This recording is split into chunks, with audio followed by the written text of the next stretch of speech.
Sponsored by Advanced German Homeopathy Clinic.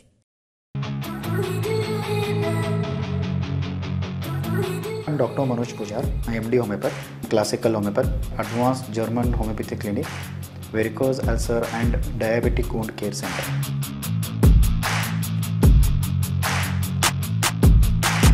आणि माझा क्लिनिकचा address Kalashri apartment, first floor, Tilakwadi, Khanapur road, Belgaum.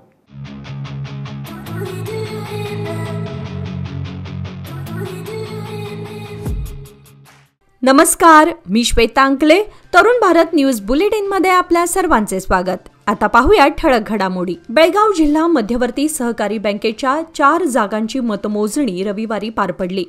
यामध्ये बैलहुंगल, कित्तूर, निपाणी आणि हुक्केरी या मतदारसंघांचा समावेश होता. उच्च न्यायालयाने याआधी या मतदारसंघांमधील निकालांवर स्थगिती दिली होती. मात्र स्थगिती उठवल्यानंतर आज मतमोजणी पार पडली.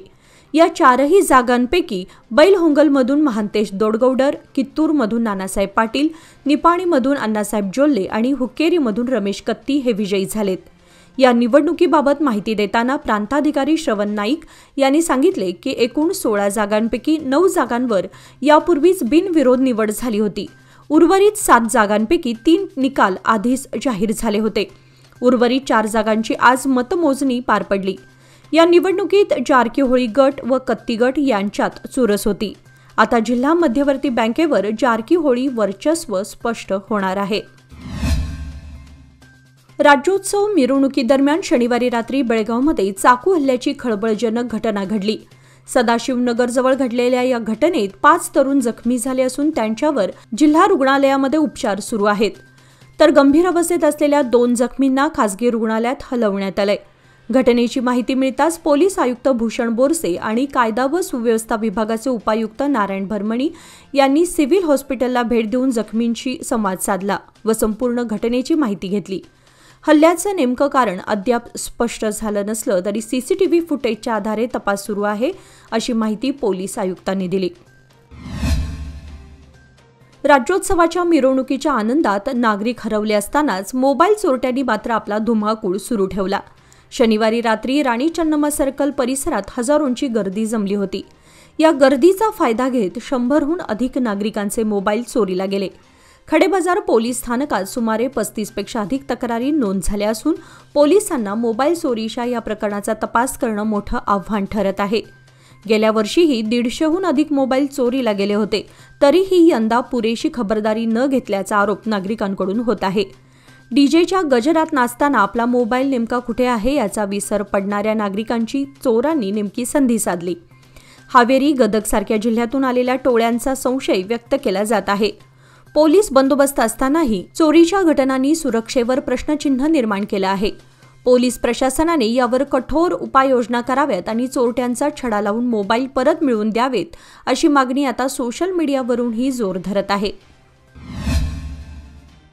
1 नोव्हेंबर रोजी बेळगावात झालेल्या कर्नाटक राज्योत्सवाच्या कार्यक्रमादरम्यान एका युवकावर चाकूने प्राणघातक हल्ला केल्याची घटना घडली होती. यामध्ये के कोप येथील आदित्य सोमलिंग बेंडीगिरी वय 18 या युवकाने मार्केट पोलीस ठाण्यामध्ये गुन्हा दाखल केला होता. या प्रकरणाची पोलिसांनी चौकशी करून आरोपी किरण विठ्ठल कुरबर वय 19 आणि त्याचा भाऊ अरुण विठ्ठल कुरबर वय 20 दोघेही राहणार के कोप यांना अटक करण्यात आले. आदित्य आणि आरोपींमध्ये यापूर्वी वैयक्तिक वाद होता. त्या जुन्या वादातूनच त्याने आदित्यवर हल्ला केला, अशी माहिती पोलिसांनी दिली. फिर्यादी आदित्य हा राज्योत्सवाचा कार्यक्रम पाहण्यासाठी डीसी कार्यालयाजवळील नृत्य करत असताना आरोपींनी त्याला अडवून चाकूने हल्ला करून त्याचा खून करण्याचा प्रयत्न केला. या प्रकरणी मार्केट पोलिसांनी दोन्ही आरोपींना अटक केली असून पुढील तपास सुरू आहे. कृषी उत्पन्न बाजार समितीत रताळीच्या दरामध्ये तब्बल 1000 रुपयांची घसरण झाली असून यामुळे शेतकरी वर्ग हवालदिल झाला आहे. यापूर्वी 1500 ते 2500 रुपये प्रति क्विंटल दर मिळणाऱ्या रताळीला आता 1000 ते 1500 रुपये प्रति क्विंटल दर मिळत आहे. रताळीच्या वाढलेल्या आवक व सततच्या पावसामुळे हे घसरणीचं कारण असल्याचं सांगण्यात येत आहे. बेळगाव परिसरात गेल्या 15 दिवसांपासून सतत पावसाचे वातावरण असून यामुळे शेतातील कामे खोळंबली आहेत. रताळीला माती लागलेली असल्याने स्वच्छ करून विक्रीस आणावी लागत आहे. त्याचा थेट परिणाम दरावर झालाय. बीजगर्णी, बेळगुंदी, बेकिनकेरे, बसुर्ते, तुडवे, कर्ले, सोनोली, मन्नूर आदी भागातून बाजारामध्ये रताळीची मोठ्या प्रमाणावर आवक सुरू आहे. मात्र अचानक दर घसरल्याने शेतकऱ्यांमध्ये नाराजीचं वातावरण पसरलंय. शेतकऱ्यांनी सरकारकडून मूल्य हमी आणि बाजार हस्तक्षेपाची मागणी केली असून अन्यथा आर्थिक नुकसान मोठ्या प्रमाणात होण्याची भीती व्यक्त केली आहे. मारिहल पोलिसांनी हुदली गावामध्ये अवैधरित्या दारू विक्री करणाऱ्या व्यक्तीवर कारवाई करत 7,200 रुपयांची दारू जप्त केली आहे. ही कारवाई काल शनिवारी करण्यात आली. बसवराज नागप्पा कोंटी, वय 50, राहणार हुदली, तालुका बेळगाव असं आरोपीचं नाव आहे. सार्वजनिक ठिकाणी उघडपणे अवैधरित्या दारू विक्री करत असल्याची माहिती मारिहळ पोलिसांना मिळाल्यानंतर पोलीस उपनिरीक्षक चंद्रशेखर सी यांच्या नेतृत्वाखाली पोलिसांनी धाड टाकून कारवाई केली आहे. शहरातील इंद्रप्रस्थ नगर परिसरामध्ये भटक्या कुत्र्यांनी लहान मुलीवर हल्ला केल्याची धक्कादायक घटना शनिवारी समोर आली आहे. या घटनेमुळे स्थानिक रहिवाशांमध्ये तीव्र रोषाचं वातावरण निर्माण झालंय. अलीकडेच एका चिमुकल्यालाही कुत्र्याने चावा घेतल्याची घटना घडली होती. त्यानंतर पुन्हा ही घटना घडली आहे. त्यामुळे पालकांमध्ये भीतीचं वातावरण असून लहान मुलांना घराबाहेर सोडण्यास लोक घाबरत आहेत. घटनेनंतर संतप्त नागरिकांनी प्रश्न उपस्थित केला आहे की महानगरपालिका आणि लोकप्रतिनिधी नेमके करतात तरी काय? भटक्या कुत्र्यांचं प्रमाण दिवसेंदिवस वाढत असताना त्यावर कोणतीही ठोस कारवाई न होणं ही प्रशासकीय उदासीनचं उदाहरण असल्याचं नागरिक म्हणत आहेत. नगरसेवक, महापालिका आयुक्त आणि आरोग्य विभाग पूर्णपणे अपयशी ठरल्याचं मत अनेकांनी व्यक्त केलं असून जर हे प्रश्न सोडवू शकत नसतील तर राजीनामे द्यावेत अशीही मागणी जोर धरत आहे. आमच्या मुलांचं आयुष्य धोक्यात आहे. एखादी मोठी घटना घडल्यावरच प्रशासन जागं होणार का असा सवाल हे नागरिक करत असून त्यांनी जिल्हाधिकाऱ्यांनी तात्काळ हस्तक्षेप करून कायमस्वरूपी तोडगा काढावा अशी अपेक्षा व्यक्त केली आहे. भटक्या कुत्र्यांवर त्वरित कारवाई करावी अन्यथा तीव्र आंदोलन छेडण्यात येईल असा इशाराही काही सामाजिक संघटनांनी दिलाय.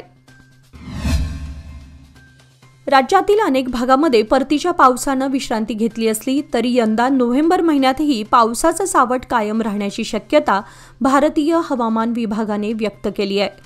हवामान विभागाच्या अंदाजानुसार राज्यात नोव्हेंबरमध्ये सरासरीपेक्षा अधिक पाऊस पडण्याची शक्यता आहे. त्यामुळे हवामान थंड होण्यास विलंब होणार आहे. नोव्हेंबरमध्ये किमान तापमान देखील सरासरीपेक्षा अधिक राहणार असल्याने थंडीचा जोर जाणवणार नाही. यंदा ऑक्टोबर महिन्यातही राज्यात 5% अधिक पावसाची नोंद झाली आहे. या हवामान बदलामुळे शेती, आरोग्य आणि दैनंदिन व्यवहारांवर परिणाम होण्याची शक्यता वर्तवण्यात येत आहे. नागरिकांनी पावसाच्या अनियमित सरींपासून खबरदारी घ्यावी असा सल्ला हवामान तज्ज्ञांकडून देण्यात आलाय. वीज वितरण खात्याच्या निष्काळजी कारभाराचा मोठा फटका वडगाव रयत गल्लीतील शेतकरी तेजस मर्वे यांना बसला आहे. काल शनिवारी त्यांच्या 2.5 लाख रुपये किमतीच्या म्हैशीचा विजेच्या खांबाला शॉक लागून मृत्यू झाला. मर्वे यांनी आपली जनावरे चरायला सोडली होती. जैल शाळेजवळ विजेचा खांब व वायरिंग धोकादायक स्थितीत होते. वारंवार तक्रारी करूनही विद्युत खात्याने दुरुस्ती केली नाही. अखेर शनिवारी म्हैस खांबाला लागल्यावर ती जागीच कोसळली.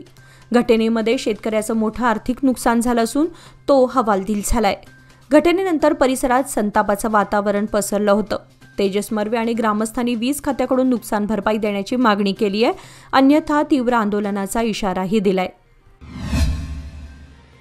खानापूर तालुक्यातील सुलेगाळी परिसरामध्ये हेस्कॉमच्या दुर्लक्षामुळे 2 जंगली हत्तींचा विद्युत प्रवाह लागून मृत्यू झाल्याची धक्कादायक घटना समोर आली आहे.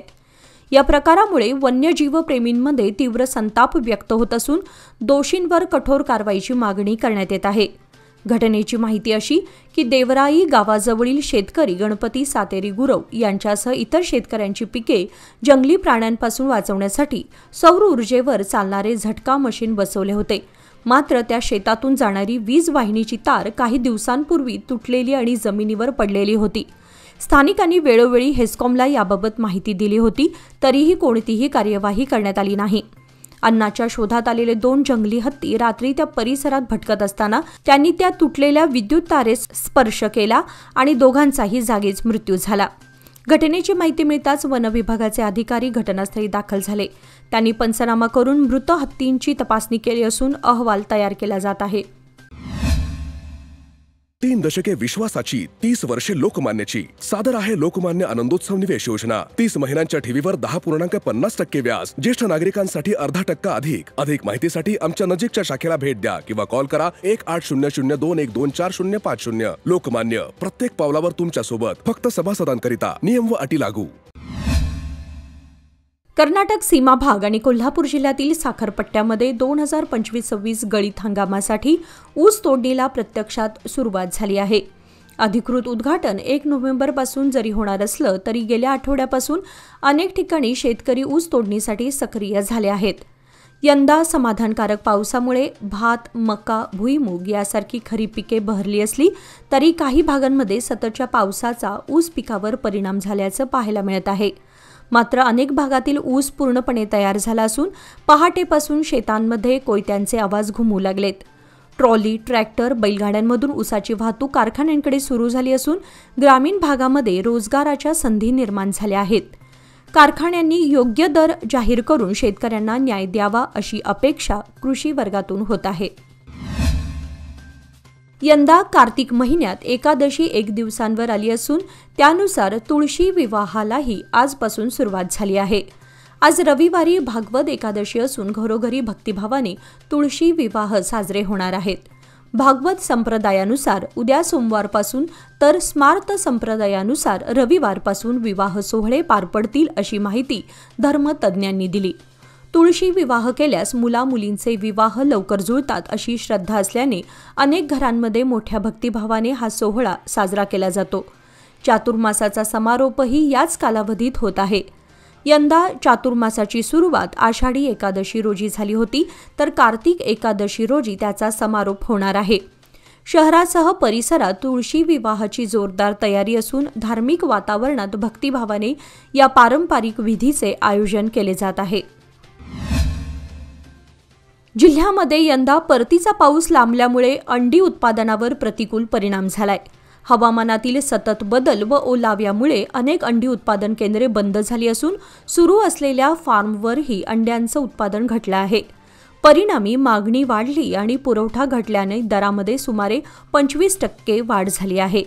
सध्या ब्रॉयलर अंड्याचा दर 6 रुपये तर देशी अंडा 12 रुपयांपर्यंत पोहोचला आहे.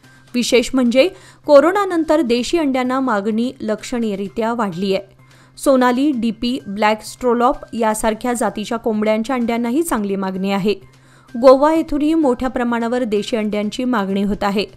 बेळगाव, खानापूर, चिकोडी परिसरात दररोज सुमारे 50,000 देशी अंड्यांचं उत्पादन होतं. मात्र अंडी उत्पादनात मोठी घट झाली आहे. फुलबाग गल्लीमध्ये सुरू असलेले रस्त्याचे काम तब्बल 1.5 महिन्यांपासून रखडलेले असून पावसामुळे रस्ता पूर्णपणे चिखलमय झाला आहे. परिणामी या मार्गावरून ये-जा करणाऱ्या नागरिकांना प्रचंड गैरसोयीचा सामना करावा लागतोय. आमदार निधीतून हे रस्ता काम सुरू करण्यात आलं असलं तरी कामाची गती संथ आहे. त्यातच सतत पडणाऱ्या पावसामुळे पाणी तुंबत असून चिखल साचत आहे. परिणामी नागरिकांना आणि दुकानदारांना अक्षरशः तारेवरची कसरत करावी लागत आहे. या भागामध्ये ऑटोमोबाईल्स आणि विविध प्रकारची दुकाने मोठ्या प्रमाणावर असल्यामुळे दररोजची वर्दळ मोठी असते. मात्र रस्त्याची दयनीय अवस्था पाहता व्यवसायावरही परिणाम होतोय. रस्ता काम त्वरित पूर्ण करण्याची जोरदार मागणी स्थानिक व्यापारी आणि नागरिकांकडून करण्यात येत असून प्रशासनाने याकडे गांभीर्याने लक्ष देण्याची गरज आहे. गोगटे सर्कलजवळील उद्यान अजूनही दुरावस्थेचे चित्र मांडत असून विकासाच्या प्रतीक्षेत आहे. कॅन्टोन्मेंट क्षेत्रातील इतर 5 उद्याने सुशोभीकरणानंतर लोकांच्या वापरासाठी खुली झाली आहेत. मात्र रेल्वे स्टेशनकडे जाणाऱ्या मुख्य मार्गालगतचे हे उद्यान अजूनही दुर्लक्षित राहिले आहे. सध्या या उद्यानात झाडे-झुडपे वाढलेली, कचरा साचलेला असून नागरिकांमध्ये साप आणि विंचूंच्या धास्तीनं भीतीचं वातावरण आहे. सायंकाळी येथे प्रकाश व्यवस्थेचा अभाव असून अंधारात असुरक्षितता जाणवते. दुर्गंधीमुळे ये-जा करणाऱ्या नागरिकांना त्रास सहन करावा लागतो. कॅन्टोन्मेंट हद्दीतील शरकत पार्क, भीमसेन जोशी उद्यान आणि इतर 3 उद्याने सुसज्ज करण्यात आली असतानाही गोगटे सर्कलजवळील उद्यानाला न्याय मिळालेला नाही. स्थानिक रहिवाशांनी वारंवार संबंधित अधिकाऱ्यांकडे विकासाची मागणी केली असली तरी अद्याप कोणतीही ठोस कारवाई झालेली नाही. जगभरातील ख्रिस्ती बांधवांसाठी स्मशानभूमी किंवा दफनभूमी ही केवळ मृतदेह दफन करण्याची जागा नसून ती त्यांच्या प्रियजनांच्या आठवणींचं पवित्र स्थळ मानली जाते. त्यामुळे दरवर्षी 2 नोव्हेंबर हा दिवस ख्रिस्ती बांधव ऑल सोल्स डे म्हणून श्रद्धा व भक्तिभावाने साजरा करतात. बेळगाव शहरातील ख्रिस्ती बांधव यंदा हा दिवस रविवार दिनांक 2 नोव्हेंबर रोजी भक्तिपूर्णरित्या साजरा करण्यात आला. क्लब रोड जवळील ब्रिटिश व जुनी दफनभूमी याशिवाय शहापूर, काकती, हिंडलगा तसेच आसपासच्या गावातील स्मशानभूमींमध्येही या दिवसाच्या निमित्ताने तयारी सुरू केली होती. गेल्या 15 आठवड्यापासून विशेष समित्या स्थापन करून या पवित्र स्थळाची स्वच्छता, रंगरंगोटी आणि सौंदर्यवर्धनाचे काम हाती घेण्यात आले होते. दफनभूमीतील सर्व थडग्यांना क्रमांक देऊन रंगवण्यात आले असून मृतांच्या माहितीची नोंद केली जात आहे. बेळगाव शहरातील विविध भागातील ख्रिस्ती बांधव मोठ्या संख्येने या धार्मिक कार्यक्रमात सहभागी झाले होते. ऊसाला प्रति टन 3,500 रुपये दर देण्याच्या मागणीसाठी मुडलगी तालुक्यातील गुरलापूल क्रॉस येथे शेतकरी संघटनांच्या वतीने बेमुदत आंदोलनाला सुरुवात झाली आहे. ऊसाचे दर निश्चित केल्याशिवाय कारखानदारांनी गळीत हंगाम सुरू करू नये तसेच शेतकऱ्यांचे थकीत बिले त्वरित अदा करावीत अशा ठाम मागण्यांसह शेतकरी आक्रमक झाले आहेत. या आंदोलनात हजारो शेतकरी रस्त्यावर उतरले असून स्वामीजी व हक्कासाठी लढणारे नेतेही या आंदोलनात सहभागी झाले आहेत. बेळगाव, बागलकोट आणि विजयपूर जिल्ह्यातील शेतकरी बांधवांनीही या लढ्याला मोठा पाठिंबा दिलाय. अहोरात्र सुरू असलेल्या आंदोलनाने आता तीव्र स्वरूप धारण केलं असून शेतकरी संघटनेच्या वतीने इशारा देण्यात आलाय की लवकरात लवकर मागण्या मान्य न झाल्यास आंदोलन अधिक तीव्र रूप धारण करेल. शेतकऱ्यांचे म्हणणे आहे की ऊसाचा उत्पादन खर्च वाढलेला असून सध्याचा दर अन्यायकारक आहे. त्यामुळे न्याय मिळेपर्यंत संघर्ष थांबणार नाही असे ठाम मत व्यक्त करण्यात आले आहे. राज्याचे आरोग्य कुटुंब कल्याण मंत्री दिनेश गुंडूराव सोमवार दिनांक 3 रोजी बेळगाव व अथणीला भेट देत आहेत. बेंगळूर येथून विमानाने सकाळी 8 वाजता सांब्रा विमानतळावर आगमन, 8:10 वाहनाने अथणीकडे रवाना होतील. 11:30 वाजता अथणी येथे 50 खाटांच्या माता बालक कल्याण रुग्णालयाच्या इमारतीची पायाभरणी त्यांच्या हस्ते होईल. दुपारी 1:30 वाजता तालुका रुग्णालयाच्या सभागृहात आरोग्य कुटुंब अधिकाऱ्यांशी चर्चा करतील. सायंकाळी 7:30 वाजता सांब्रा विमानतळावर आगमन, 8 वाजता विमानाने बेंगळूरला रवाना होणार आहेत. राज्यातील अनाथ मुलांना दत्तक घेण्यासाठी हजारो दाम्पत्याची प्रतीक्षा असतानाही क्लिष्ट नियम व प्रक्रिया यामुळे अल्पसंख्य मुलांनाच दत्तक घेण्यात यश येत आहे. गेल्या 2 वर्षात केवळ 590 दत्तक विधाने पूर्ण झाली आहेत. ही बाब चिंताजनक ठरत आहे. राज्य शासन तसेच स्वयंसेवी संस्थांच्या माध्यमातून 724 बालमंदिरे सध्या कार्यरत असून यामध्ये अनेक अनाथ आणि निराधार मुले आहेत. दुसरीकडे वैकल्य, वंध्यत्व वा सामाजिक बांधिलकीमुळे अनेक दाम्पत्ये पालकत्व स्वीकारण्यास उत्सुक आहेत. मात्र ऑनलाईन अर्ज प्रक्रिया, आवश्यक कागदपत्रांची जुळवाजुळव तसेच तपासणी आणि प्रतीक्षा यादीतील विलंब ही प्रमुख अडथळे ठरत आहेत. दत्तक घेण्याची संपूर्ण प्रक्रिया कारा या केंद्र सरकारच्या प्राधिकरणामार्फत होत असून त्यात पारदर्शकता जपली जाते. पण तांत्रिक अडचणी, अपूर्ण माहिती आणि मार्गदर्शनाचा अभाव यामुळे इच्छुक पालकांमध्ये नाराजी आहे. विशेषतः ग्रामीण भागातील दाम्पत्यांना या प्रक्रियेमध्ये अधिक अडचणींना सामोरे जावे लागत असून शासन व स्वयंसेवी संस्थांनी मार्गदर्शन शिबिरे आणि सुलभ प्रक्रिया राबवावी अशी मागणी वाढीस लागली आहे. स्वाभिमानी शेतकरी संघटनेकडून यंदाच्या गळीत हंगामातील ऊस दर 3,751 रुपये द्यावा अशी मागणी करण्यात येत आहे. असा ऊस दर जाहीर केल्याशिवाय ऊसाच्या कांडीला हात लावू देणार नाही म्हणून जयसिंगपूरच्या ऊस परिषदेत सर्वानुमते निर्णय घेण्यात आलाय.